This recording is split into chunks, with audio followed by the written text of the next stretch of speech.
Good morning, good afternoon, and good evening, everyone. And welcome back to Sentinel Talk Show. I'm your host, Dr. Serhat Süha, and it's always a pleasure to be here with you for me. Today, we are going to talk about the future, focusing on AI. We have a great host. I'm incredibly honored and to have him, Dr. Serhat Süha Çubukçuoğlu. He brings profound of understanding of AI strategic implications, and he is here to shed light on how this technology is fundamentally transforming international relations. Let me quickly tell you who Dr. Süha is. He is a senior fellow and researcher at Trends Research in Abu Dhabi. His work primarily involves on policy-oriented qualitative research and advisory with focus on the Middle East. He's a frequent commentator and moderator on regional media networks, a TV star, radio star. He works with many prominent outlets such as NATO, the Atlantic Council, Cambridge University, and so on. I can talk all day about him, but I'm going to do something better. I'm going to invite him on the stage, and let's welcome him. Dr. Çubukçuoğlu, welcome to Sentinel Talk Show. Dear Erdal, thank you very much, Hocam. Dear Dr. Erdal Özkaya, it's a pleasure to be here. Thank you for having me. All right. I tried to introduce you from your huge CV, but please quickly tell us who you are, what you do. So I'm based in Abu Dhabi, United Trends Research and Advisory, a prominent think tank based here as the director of Turkey program and the Strategic Studies Fellow, a senior fellow. And I've done research across the spectrum from energy security to geopolitics and the intersection of defense and security with high technology. So my research areas span a wide spectrum, but the technical aspects of it, especially AI, robotics, and cyber, are deep into my heart, since that's also my original profession. I'm a graduate of computer science and AI from the University of Edinburgh in 2001, where I also did my MBA, followed by my second master's at the Fletcher School of Law and Diplomacy and my doctorate at Johns Hopkins Science in Washington. So I'm in the Middle East now, enjoying the scenery, the weather, and also the geopolitical flux that we are never short of here. Yeah. Since first day of humanity, right? Everything happening in the Middle East, and enjoy Middle East. For the ones that don't know, I lived also 7 years in the Middle East in sister city to Abu Dhabi in Dubai, and we never met actually face to face with Dr. Çubukçuoğlu. But anyway, enough about us. Let's talk. Thank you again for joining. Let's dive right into my first question, Dr. Çubukçuoğlu. How is AI changing the way countries prepare for conflict and respond to threats in today's world? Well, thank you for the question, Erdal. If I may call you by your first name, since we've known together for some time, and you've also lived here. You're a dear former colleague from the internet city in Dubai. So thank you for the question. I think AI has fundamentally transformed modern defense strategies and geopolitical calculations. I mean, from let's say predictive analytics for threat detection to autonomous systems and all sorts of different type of weapon systems. AI enables faster and more data-driven decisions in conflict scenarios. So on cybersecurity, which you are an expert on, as we know, nations invest heavily in both offensive and defensive cyber capabilities to manage security risks. So AI comes in right at the center of that. The dual-use nature of AI, especially in surveillance, cyber warfare, and strategic deception like deepfakes, is blurring that traditional boundary between war and peace. So we live in that gray zone where there are new dilemmas around attribution, like deterrence and escalation. So in that context, I think we observe three key attributes of how AI comes into play with modern day conflict. One is that AI is no longer a futuristic concept in global security. It's already here. It's in play today. It's reshaping the battlefield and playing a crucial role in, as I said, in cyber defense, intelligence analysis, and autonomous systems. So, as you also well know, algorithms are at the heart of this. They can predict attacks, anomalies, or they can automate rapid response strategies much faster than any human analyst can do. And this is especially the case in cyber warfare. Equally for states and non-state actors. They both use AI to launch sophisticated campaigns like deepfake videos, disinformation campaigns, or misinformation campaigns to manipulate public opinion.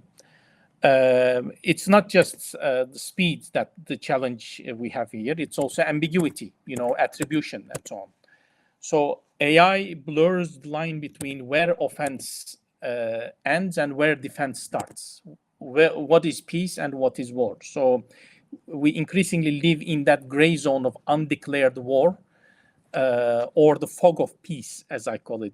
There's a term called the fog of war, which is the indeterminacy or the uncertainty of war situation. So I rephrase this and call it the fog of peace.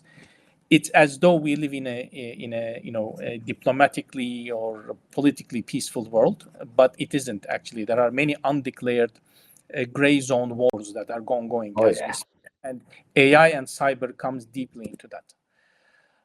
To give an example from the Middle East, for instance, the UAE, where I live and you used to live once upon a time, is taking a much more forward-looking stance when approaching AI and the related systems.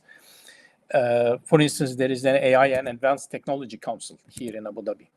There's a National Strategy for AI 2031, which shows that the country recognizes the strategic significance of AI. For national security resilience, not just that, but also for innovation. So the story here is not just about preparing the future, but also to shape it. Be a proactive actor shaping the future of technology in peace and at war, whatever that means. And the definition is changing nowadays. Thank you. This is a really powerful statement about AI. And how it impacts the military and defense strategies. But this is not just the established global powers. My next question will be broadens the scope beyond US and China. Let's focus on Middle East as well. How are the countries like UAE, India, and Saudi Arabia using AI to strengthen the global influence? You just mentioned a few minutes ago that there is a 2031 initiative. Everybody knows Saudi is also aiming 2030 initiatives as well. So how is it going to shape the future? So the countries you mentioned, UAE, Saudi, and India, these are India not so much. It's a runner-up, great power perhaps, but the rest, like for instance Turkey, also are in what we call middle powers.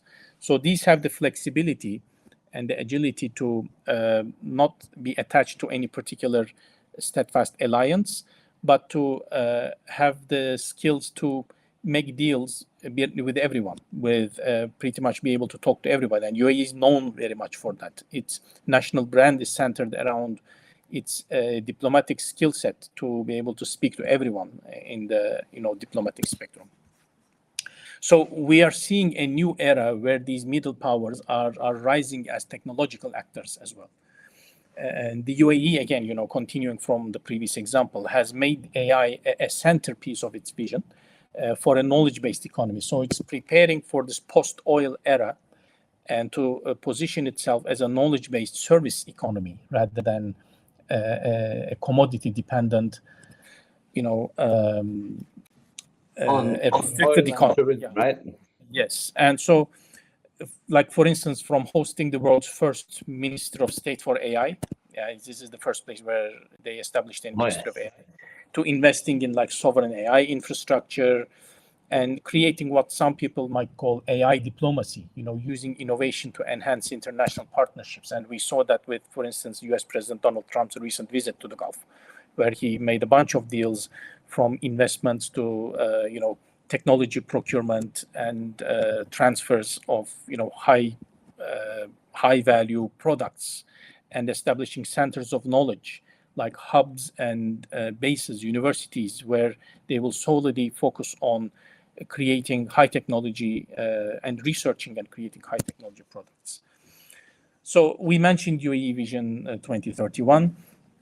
So this all tells us that middle powers like the UAE are no longer simply a regional adopter of AI. They are becoming global innovators. Okay, so we saw investments coming in and out, like the G42, the Abu Dhabi-based AI firm at the heart of this, or the MGX, another company here, investing prominently into American AI firms, including OpenAI or Elon Musk's XAI. So in a way, it blends sovereign control with global engagement. So that enables the country to serve as a hub for AI investment, research, and policy influence, but also outward investment and attracting investment. So India similarly is building AI research hubs for both civilian and military users. Saudi Arabia is doing the same. It has announced major AI investments as part of its Vision 2030, especially in smart cities like the NEOM. It's investing heavily into American AI companies also. So altogether, these countries are not just adopting to global AI trends, but they are actively contributing to shaping AI norms and governance.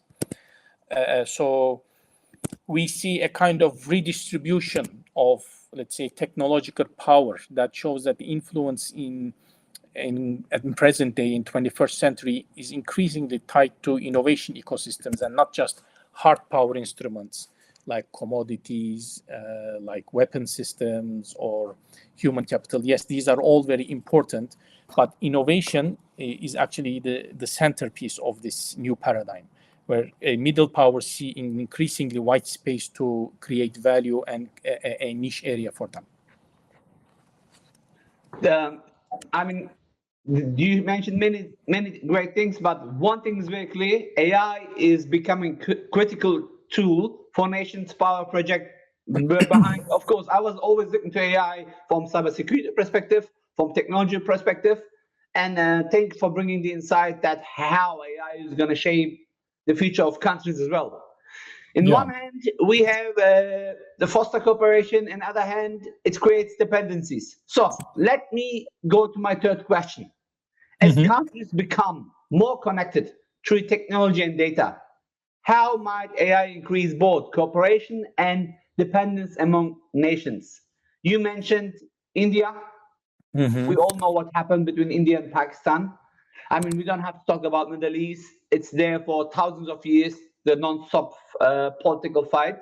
So how is this going to change the dependencies? You mentioned American companies. I live in America, but it was an important distinction because you didn't mention AI companies, you mentioned American companies, which took my attention. So how is this going to shape the dependencies?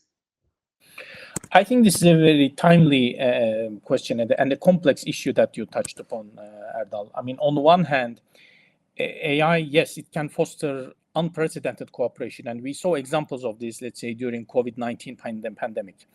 AI-driven diagnostics and data sharing platforms that pretty much helped medics and scientists across not just countries, but continents, coordinate response in real time.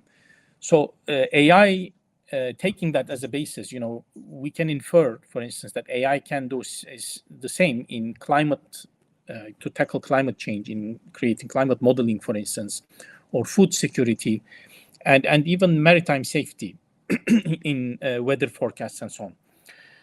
But at the same time, these connections create dependencies, as you also rightly touched upon. Supply chains for semiconductors, access to large language models. These are all becoming proprietary. Countries increasingly see them as, the tip of the competitive edge that they want to guard, from would-be contenders or contestants to gain access into. Or let's say data sets for training AI. That's the oil of our era. So all of these are becoming geopolitical leverage points. So we saw this during the recent global chip shortages, or the Joe Biden era sanctions on China, and the recent easing of, for instance, NVIDIA's chip shipments to China and so on. These on and off acts not only create anxiety, but urge countries to reduce dependency in order to reduce uncertainty for supply chain dependency. And that's that's a clear example of how one nation's constraint can affect everyone. So when you put an embargo or restriction on export of certain products to X country, that Like might in Russia. affect, like in Russia, in China, or even third countries that could be, under suspicion of shipping banned products into sanctioned ones. And that's one of the reasons why, for instance, there was talk of restricting UAE, Saudi Arabia, and some other countries access to the highest end US-made chips.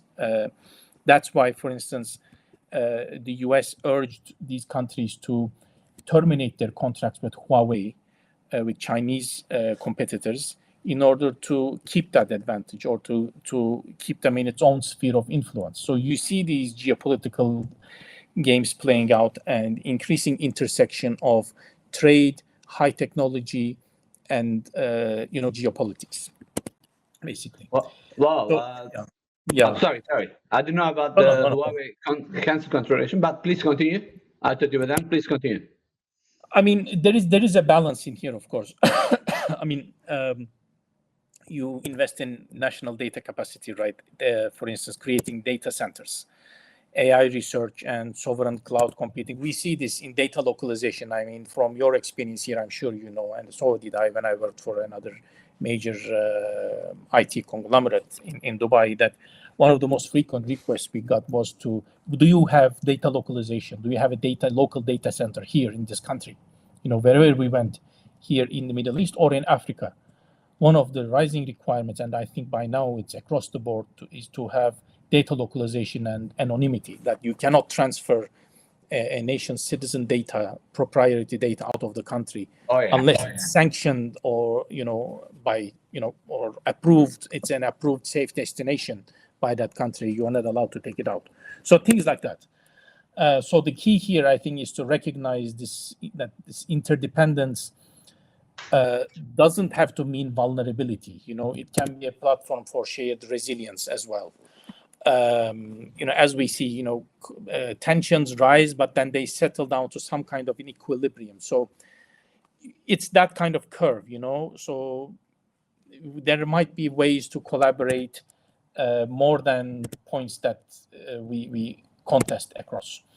So, I mean, again, giving examples from the Middle East here, I think one of the ways the UAE is strategically positioned is in the way it leverages AI partnerships for geopolitical flexibility. So it collaborates, we discussed this, I mean, both with American tech giants and Chinese tech giants, all in different contexts, different scenarios, different use cases, different industries, but they do exist side by side. So here the country demonstrates a hedging strategy, ensuring access to critical technologies while avoiding over-dependence on any one block, which is what characterizes these middle powers. They want to have the flexibility to be able to do business with everyone. Okay, so this positions these countries, that like the UAE, as a model for smaller states or less capable states, less influential states, to navigate the rising US-China tech rivalry, if you know what I mean. Oh, yeah. So that tension between cooperation and dependency, especially in a very critical field like AI, leads direct to question of national supreme power versus global challenges. Let me go to my next question then. How can countries balance the push to control their own AI tools with the need to work together on big global problems like health and climate change? Again, I think that's another critical question, and I would say one of the central dilemmas of AI governance. Countries inevitably want strategic control over their data and algorithms, and that's understandable. But they also face collective challenges that no one single nation can solve. So take climate change, for instance. AI is used to monitor emissions, weather patterns, sea level rises, and etc. And or how to optimize energy usage, for instance, or measure consumption patterns and suggest ways of optimization and so on. So these tools work at best when data is shared. So on one hand, you have the tendency to keep it to yourself because it's proprietary, or you think that it's a gold mine that only you have access to it, that you will have the unbeatable technological edge. But on the other hand, there is this urge to share your data with others or exchange data in order to have better insights or better trained algorithms. Especially in medical, right? Yes, especially now. I was going to come to that. So, for instance, in health, like, AI models trained on global, diverse data sets can predict pandemics, outbreaks, more accurately, or even personalized, treatment for any particular disease more effectively. Again, countries like the UAE, they embrace this dual strategy of, on one hand, keeping the most, significant or the highest value data for their own usage, but categorizing and classifying others as accessible or shareable with their peers. And I think the AI ethics guidelines also comes into here in terms of partnerships with academia, international bodies, and that also propels the conversation around shaping AI governance itself. So to have an international AI regulatory body is, I think, a big call. Like, for instance, take the International Atomic Energy Agency, right, which is based in Vienna. So that controls nuclear energy activities and development, peaceful nuclear research around the world. Similar kind of arrangement could be possible for AI. And that would also reflect a growing consensus that, global norms are urgently needed on a critical field like this, because some people term the AI as the nuclear bomb of our age. I mean, I'm not that pessimistic. I think AI has much better usages and deserves a better analogy than that. But we all watch the movies, right, where Terminator comes and takes over, Skynet comes and takes over, which is scaring us. But please continue. Yeah, but I mean, as mentioned, you're absolutely right. I mean, that kind of image. I mean, this is what we had in the 90s, right? So you had the end result come in before the technology actually can invade our lives, So it was the other way around. We should have watched Terminator now, or maybe 50 years down the line, not 50 years ago. So, yeah. So that's the challenge we have today, that people have preconceived images of what AI is or can do, if it goes out of control. And so these kind of prejudices. Perfect. Yeah. So I think it's between really control and cooperation. Yeah. So from what I understand, that you're telling me that the concept of balancing national interest with global cooperation, it's really, really important. But there is always a but, right? However, with any powerful technology such as AI, there are significant risks that demand common understanding and regulation. Here's my final question to you, Serhat. What are the biggest risks of using AI? Yes, I quickly joked about Terminator, and you acknowledge that as well, even though you think AI is not as scary as they say. By the way, I agree with you. But saying that, we saw how technology companies using AI to fire 20 employees, or the Meta publicly stating that they're replacing humans with AI. While this is becoming true, I'm still agreeing with you. But back to the question. What are the biggest risks of using AI in politics and warfare? That's your expertise area. Like fake videos, as we mentioned, deepfakes, or automated weapons. It's clear. I think there was a protest in a Fortune company as well, where some employees make some protest for their company to use their software with military, which I think it's normal, and that's why technology is being used. It is just Pollyanna to think everything's going to be sweet. Of course, technology is being used for good and bad, but how can the world set a common rule? Before I go here, for everybody who's following me at Sentinel Talk Show, I had also Dr. Erdal Coşkun, an AI expert who works for Microsoft. Please go watch. He mentioned some great tips there as well, but this is more politically asked to you, dear Serhat. The floor is yours. Thank you, Erdal. And I think you're spot on. There are two major risks, and one of those is deepfakes. The other is autonomous weapon systems. Imagine like a fabricated video of a leader, for instance, declaring war or swearing at someone else. That could trigger, not just diplomatic fallout, but a major chaos, right before the truth turns up or catches up. Likewise, think of an autonomous drone, an AI-guided drone that can make life or death decisions. I mean, that's a major ethical dilemma in present day. Who would be responsible? Because that would raise major questions about accountability and proportionality. Like if an autonomous drone hits the wrong target and kills someone, who's at fault? Is it the operator of the drone, the maker of it, or the software coder? Or who? The person who triggers the button or put the drone into autonomous mode? Who? I mean, so these kind of questions keep flaring up, and it's not an easy answer. Oh, yeah. The other thing is, is to adopt. I think not a solution, but a right approach would be to adopt a multilateral approach to these emerging technologies. So as opposed to, for instance, devising nation-level solutions, again, this brings to our previous discussion on sharing best practices and knowledge, is to pool these experiences and create global norms like arms control treaties or autonomous system treaties that set clear red lines for AI use in warfare and politically controversial situations. Because let's say, for instance, this might include banning or restricting regulations or fully autonomous weapons.